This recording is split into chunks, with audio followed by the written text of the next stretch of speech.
মৰমৰ ছাত্ৰ ছাত্ৰীসকল, আজি আমি অসম জাতীয় বিদ্যালয়ৰ ক্লাছ 2ৰ ইংৰাজী পাঠ্যপুথিত থকা ৰাইম 1 মানে এইটো এটা ধুনীয়া কবিতা হয়, ধুনীয়া পয়েম হয়। এই কবিতাটো আজি আমি আলোচনা কৰিম। তোমালোকে ভিডিঅ'টো মন দি শুনিবা।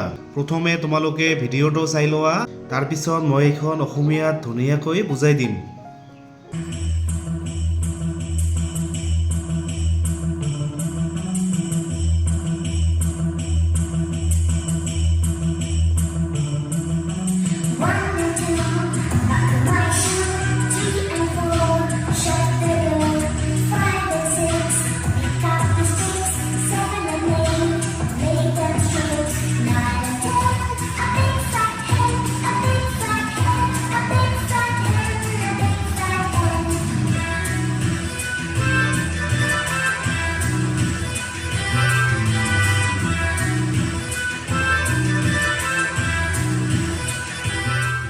লেটছ ৰিচাইট অৰ চিং মানে আহা আমি আবৃত্তি কৰোঁ অথবা গাওঁ।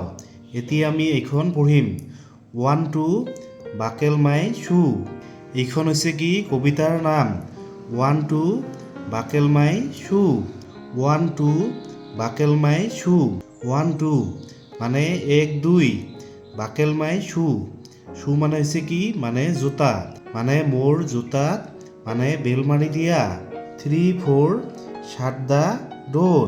ডোৰ মানে হৈছে কি মানে দুৱাৰ, আৰু শাট মানে হৈছে বন্ধ কৰা, মানে 3 4 মানে দুৱাৰখন বন্ধ কৰি দিয়া। তাৰপিছত 5 6 পিক আপ ষ্টিক্স। ষ্টিক্স মানে হৈছে কি মানে লাঠি, মানে 5 6 মানে লাঠিবোৰ তুলি লোৱা। পিক আপ মানে হৈছে কি মানে তুলি লোৱা। 7 8 লে দেম ষ্ট্ৰেইট। ষ্ট্ৰেইট মানে হৈছে কি মানে চিধা, আৰু লে মানে হৈছে পেলাই থোৱা, মানে 7 8 মানে সেইবোৰ মানে চিধাকৈ পেলাই থোৱা। 9 10 এ বিগ ফেট হেন। হেন মানে হৈছে কি মাইকী কুকুৰা, আৰু ফেট মানে হৈছে কি শকত, বিগ মানে হৈছে ডাঙৰ, মানে 9 10 মানে এটা ডাঙৰ শকত মানে মাইকী কুকুৰা। 1 2 buckle my shoe. 3 4 shut the door.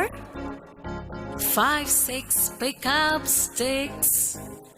7 8 lay them straight. 9 10 a big fat hen. 9 10 a big fat hen.